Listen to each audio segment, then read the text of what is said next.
Regardez cette maison toute en pierre de région. On la pense centenaire. Pas du tout. Ces deux hommes l'ont construite tout récemment, pierre après pierre. Tous les voisins leur disaient que c'était dépassé, trop long, trop cher. Pourtant, ils y sont arrivés. La pierre, les gens s'en font un monde, puis finalement, c'est pas... C'est un jeu d'enfant. C'est un jeu d'enfant, ouais. C'est un Lego pour adultes. Jean-Jacques est le propriétaire des lieux. C'est un petit peu plus lourd que le parpaing, mais... Eh oui. Et c'est le haut du... Manuel, son fidèle maçon. Il retape en ce moment les murets du jardin. C'est la seule construction qu'il y avait ici, sur ce terrain, quand on est arrivé. Cette petite bâtisse-là. Ça, c'est véritablement de la pierre sèche. Comme c'est pas bâti avec un mortier, alors ça se dégrade. Ça se dégrade un peu. C'est pour ça avec le qu'on temps, fait, ouais. nous, aujourd'hui, on met avec un mortier, comme ça se dégrade pas. Ouais. À l'époque, on construisait sans ciment ni mortier. Les pierres étaient encastrées, ajustées. Nos deux maçons, eux, préfèrent consolider leur construction. Ce qui est important, c'est qu'elles reposent bien les unes sur les autres, qu'il n'y ait pas de... Croisement, Oui, qu'elles soient bien croisées aussi, effectivement. Ouais. C'est avec cette technique ancestrale que Jean-Jacques et Manuel ont construit cette villa provençale. Alors la maison a une surface d'environ 130 mètres carrés habitable. Elle n'est pas si grande que ça, finalement, hein. Les murs sont très épais, alors évidemment, ça fait moins de surface. Elle est faite entièrement avec de la pierre, hein. Il n'y a pas de ciment, pas de fer à béton, pas de parpaing. Des tas de belles pierres. La pierre, Jean-Jacques ne l'a pas achetée. Alors voilà, Il en avait des dizaines de tonnes sur son terrain. voilà notre stock. Notre carrière à nous, en fait, c'est l'ensemble de ce terrain-là. Jean-Jacques a donc récupéré les pierres qui constituaient les murets servant à délimiter les parcelles dans ce champ d'oliviers. On a fait une très grosse économie en prenant la pierre dans le terrain. Ça intègre bien les bâtiments et c'est sain, puisque c'est la terre, c'est la pierre. On pourrait construire au moins 10 maisons, hein, avec les pierres qui restent. Bon, on va faire le tour de la maison. Vous allez voir que Jean-Jacques et Manuel ont de nombreuses idées pour recycler les pierres récupérées dans le jardin. Alors ici, on a réalisé un lavoir. Toutes les pierres servent, hein. Il y a les plus grosses, les plus petites. Celle-ci, ça s'appelle les calades. Et elles sont juste enfoncées dans du sable.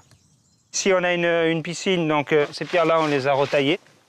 La terrasse ici, ce sont des dalles, donc c'est la pierre du terrain aussi. À l'intérieur, évidemment, la pierre est partout. Voilà, alors ici, on est dans le séjour cuisine. C'est une pièce d'environ 30 mètres carrés, voûtée. Jean-Jacques a dépensé environ 100 000 €. Il lui a fallu 2 ans pour construire la maison.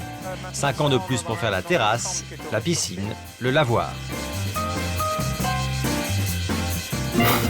Avec la pierre, on peut aussi équiper et décorer sa maison.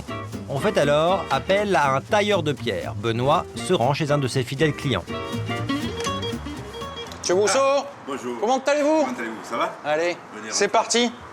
Philippe veut retrouver le charme des pierres d'antan. C'est dans la salle de bain qu'il aimerait intégrer de la vieille pierre. Voilà. Ça fait encore trop moderne par rapport à la maison, c'est dommage.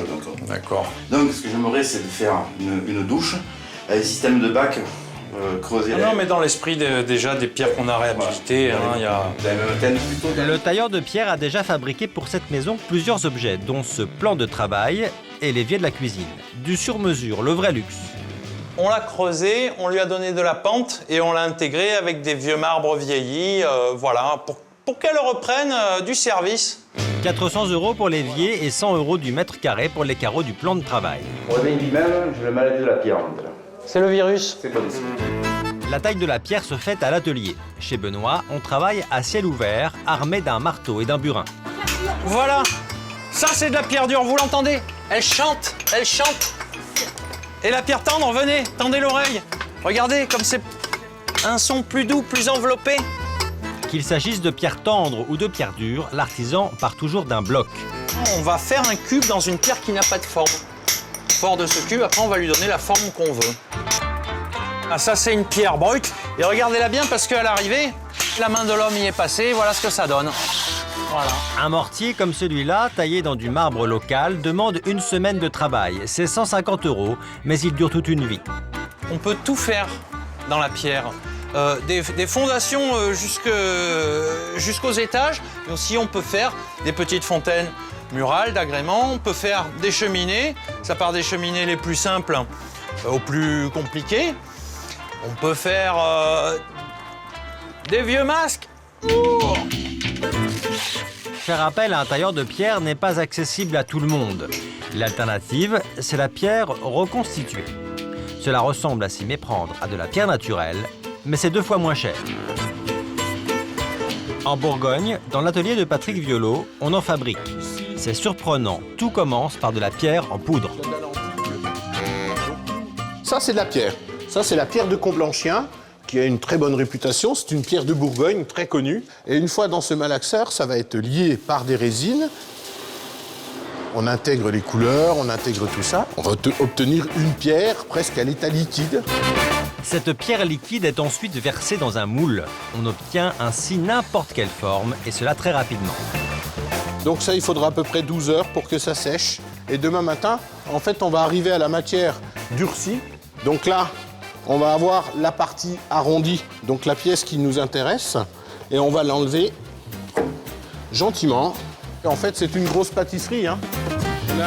La pâtisserie se vend entre 50 et 70 € du mètre carré. Cela se colle du sol au plafond. Martine, retraitée, qui habite à quelques kilomètres de là, rêvait d'une maison toute en pierre. C'est fait, mais en pierre reconstituée.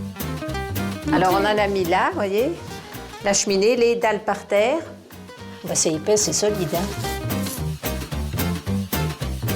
Elle a même pu créer une arcade rustique. Puis on en a mis encore dans l'entrée. On a fait aussi la montée d'escalier. Cet escalier monumental a été moulé marche par marche. On a fait aussi le sol dans la chambre. Ah, vous en avez mis partout? On en a mis partout, oui. Avec de la pierre naturelle, cela aurait coûté 2 fois plus cher. Avec cette économie, Martine s'est même offert une façade tout en pierre. En tout, elle en a eu pour 11 000 € de matériaux. Elle s'est aussi fait un petit plaisir dans le jardin. Ça aussi, c'est en pierre reconstituée.